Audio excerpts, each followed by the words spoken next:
Good morning. This is Jackie Von Tobel, and welcome to our Take 10 for this week, which is going to be a recap, a first look at everything that Deb and I saw at Atlanta Market a couple of weeks ago.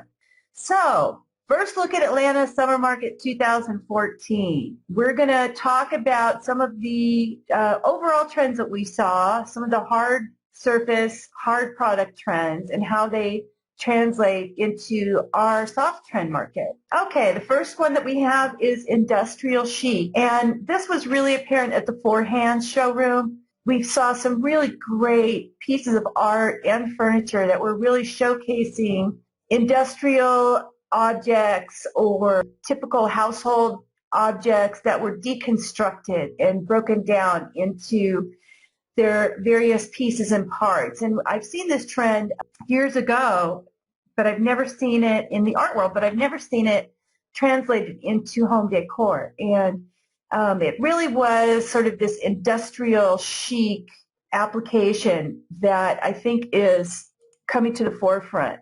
Here are a couple of pieces that showed really sort of variously strange implements. One of them is a chainsaw that you can see on the right, and all of its parts broken down, sort of showing, you know, the inside out, if you will, of this piece. And the other one, I believe, is a telephone at the bottom, an old rotary dial telephone. The top looks like some sort of radio. Not really sure if it's a radio, but it looks like it is. And so this was wall art that they are showing there in the Four Hands showroom. This was a installation on the wall that was just old cameras, and they had just hung them up on the wall as a piece of art. But in the context of that style of decorating of industrial chic, it really was sort of a great display and something that was really impactful. It was almost like, you know, the cameras were looking at you instead of we're always now looking out through our cameras. Let me just backtrack so maybe we can get your viewpoint on this trend of industrial chic, Deb. It was really interesting. I was thinking about how everything's even moving away from that sort of like natural organic, and everything is this deconstructed look, from wall art to, as you can see here up on the screen, to some really interesting soft goods that are happening. I think it's kind of, I think it also plays to that whole idea of memories and collections too, you know, and collaging and. Oh, absolutely. Yeah. And I think it's sort of like by taking these pieces apart, it almost sort of de-technifies them. I know that's not a word. Here's another piece that was an old typewriter, sort of dissected, almost like you would do a science experiment in, you know, grade school or junior high, laid out with all of its pieces and parts in this glass case. This was a wall and framing company that was in Building 1, and they were doing these triptychs, and they basically were taking large photographs, blowing them up, and then dissecting them, breaking them down individually. The other thing that was interesting is the subject matter in this particular company was very sort of Art Deco-y industrial design. So it was automotive, and it was, you know, sleek trains, and that whole sort of industrial design from the 20s, 30s, and 40s too, which seems to be kind of starting up the trend curve.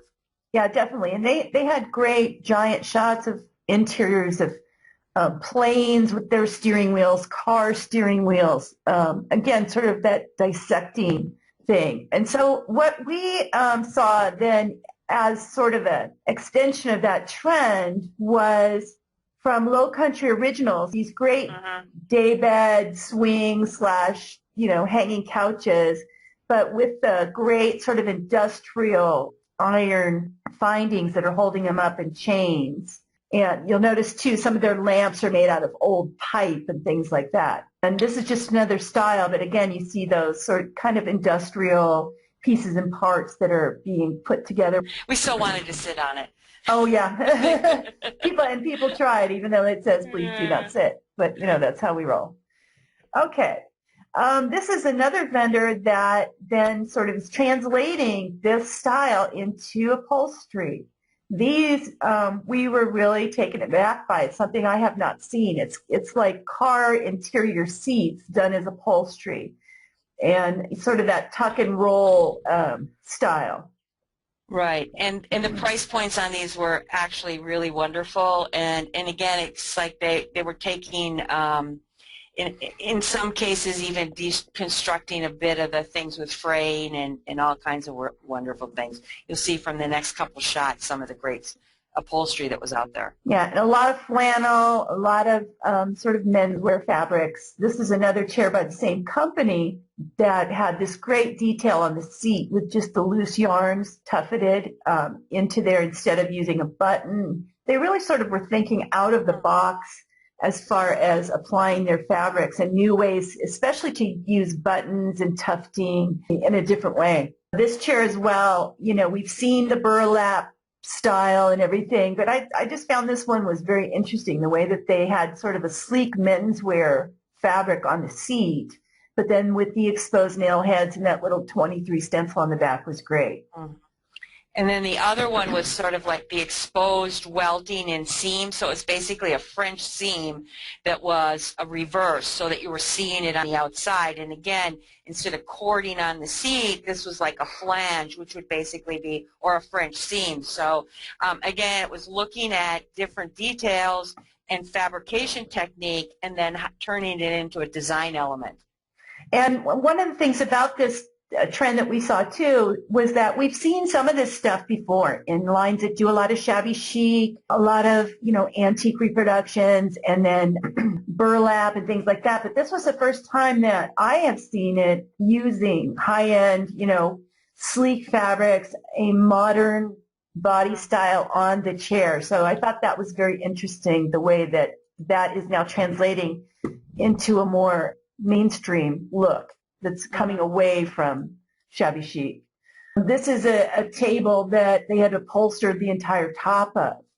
Well, this kind of speaks to what we talked about when previous Take 10s with this whole idea that we saw at High Point in April of taking case goods and upholstering hard surfaces. But then this has an exposed look as another element to it. So, and to me, this is a jumping off point for repurposing your clients' existing furnishing. If they have a table that's got a nice base on it, and maybe the top is worn, or, you know, the kids have scratched it or whatever, you know, why not put some leather or vinyl, or, you know, I don't know that I'd use burlap as in this case because we know what would happen to that, but you also could put a piece of glass on top of that as well to protect that. So I think it's a great way to repurpose furniture.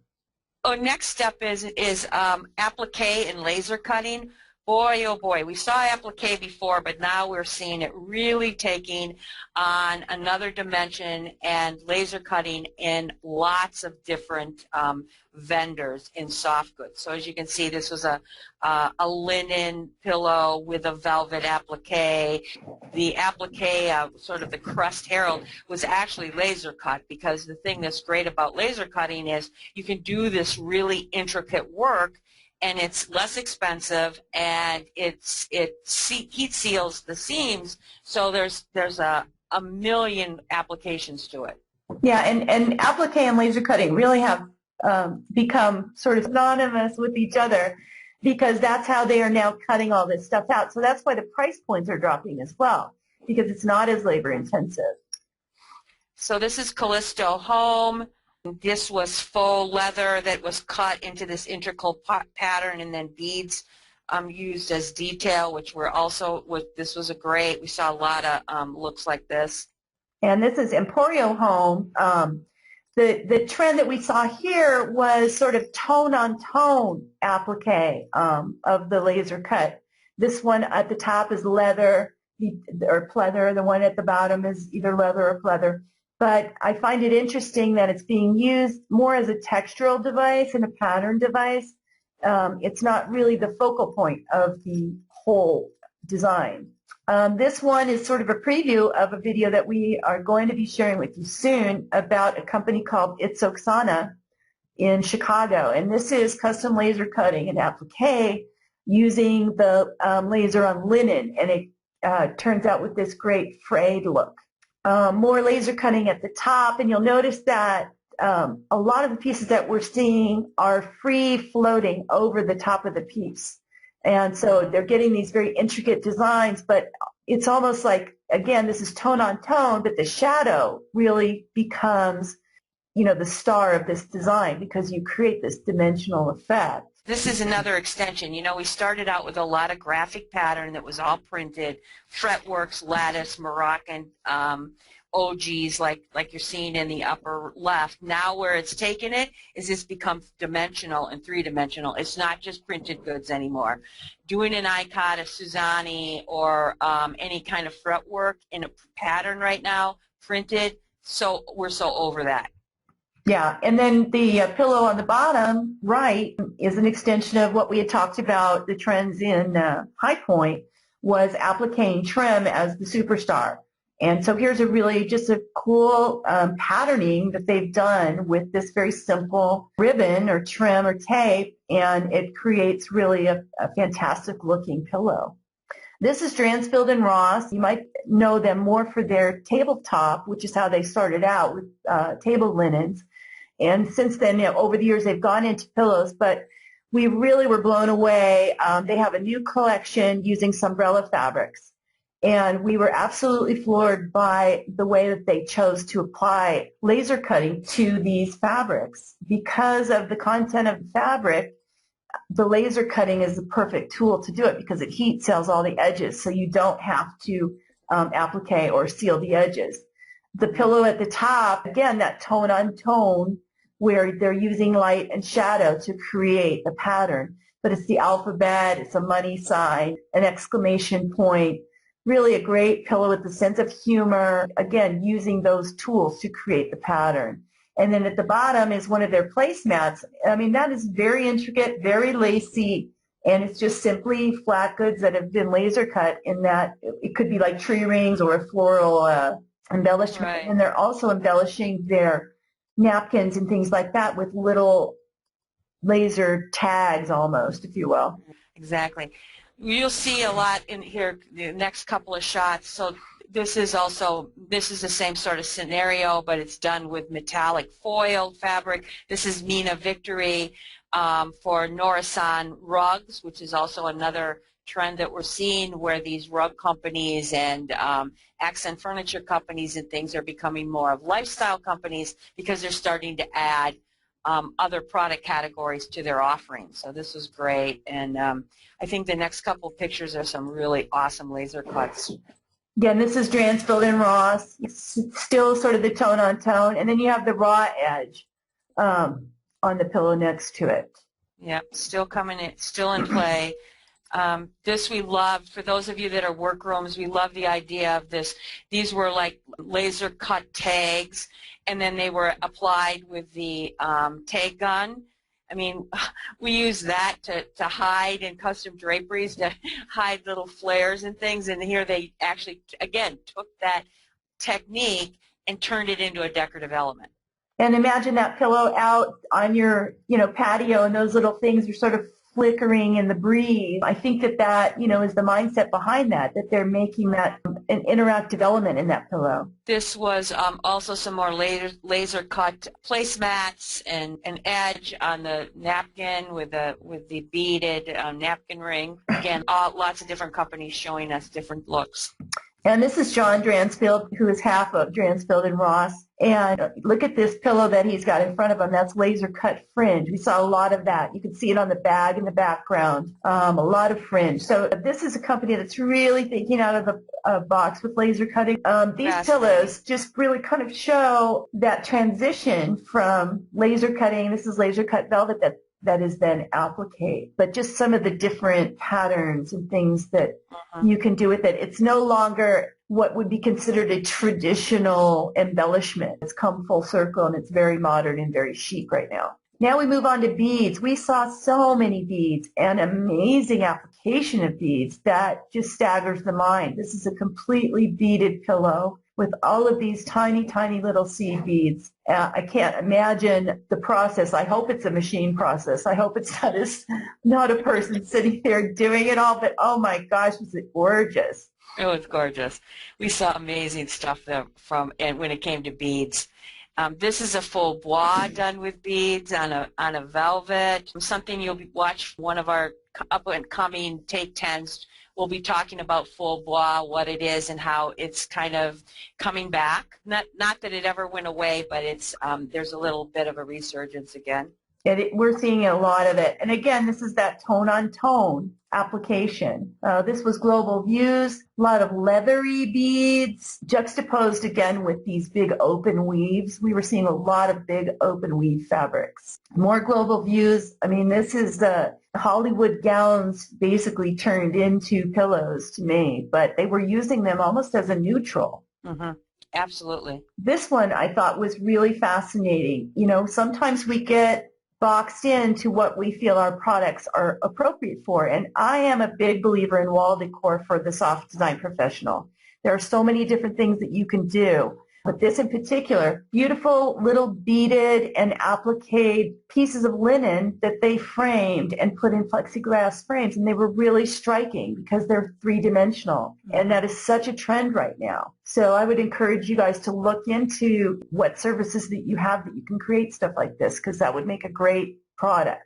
These are headboards from Global Views, and the trend here is really seeing these three-dimensional headboards that are standing out from the wall and have sides and roofs, and they're more of almost building a physical alcove for the bed rather than being a traditional headboard. It's sort of containing the bed and containing the pillows. And this one was out in the middle of the room, freestanding, very, very interesting. And again, this is sort of that same philosophy. This one wraps around and sort of cradles the bed with arms at the bottom. Right. Or we were seeing them where they were actually extended out, and there were so it was upholstered extensions with shelves, for example. So eliminating the need for nightstands or furniture. It was all integral into the headboard. Exactly. So again, think about ways that you can use your fabrics and textiles to build, as she said, basically this room. By the way, maybe this is also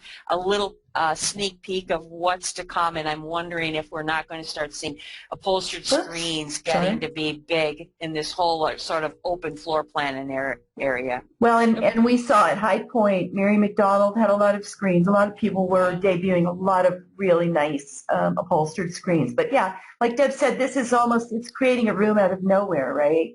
So you don't have to think of your headboard as being flat. Oh my gosh, onyx, quartz, and crystal. This was in High Design, which is a temporary area of exhibitors that have been vetted at Atlanta Market, and it was, I mean, it was gorgeous stuff, and it was sort of speaking to this whole sort of how can you bring hard surface and marry it with soft. Here you can see lamps. This was Jamie Young, I believe. Yes. And this was, all about onyx, quartz, and crystal being used as embellishments, and mostly in a raw form. So even though this is cut, you can still see sort of the raw chunks of that. This one truly in the, sort of the raw forms. These are just geodes that are sort of speared on the end of this light fixture. And it really was spectacular in person because that light, if you've ever have specified underlit onyx countertops and things, the beauty of that color coming through the natural material. And then this still Jamie Young table here at the right was just like a piece of jewelry. It was so beautiful with these pieces jutting out from it. But we saw a lot of that sort of incorporating almost jewels into a lot of lighting and tables and things like that. And again, with gold being the predominant metal. This is Global Views. So I thought, this is a picture that really kind of shows the transition of the raw, whatever that is, onyx, crystal, in their quartz, in the tabletop. But then you have like milk glass making a resurgence. And I think that this is in answer to the fact that it goes along with these natural stones. So milk glass, who would have thunk that we'd be seeing that coming back? Tie-dye and marbling really is to us, we saw it as an extension of the use of these natural stones. It is now being reinterpreted in fabric, that sort of ethereal design element and the structure of those natural elements being brought into soft goods and a lot of artwork. So that circular panel behind really kind of looks to me like the onyx. And then you have the tie-dyed pillows. And then the fabric down at the bottom right really, just looks like a colored version of stone to me. This Shea is at Korean company, sort of that same response, I think, to those natural stones. And this looks like a marbleized paper, and it was really beautiful. Yeah. And I think that if you take this literally, what we're going to start seeing is, we've kind of overdone nail heads, or maybe is it kind of becoming been there, done that.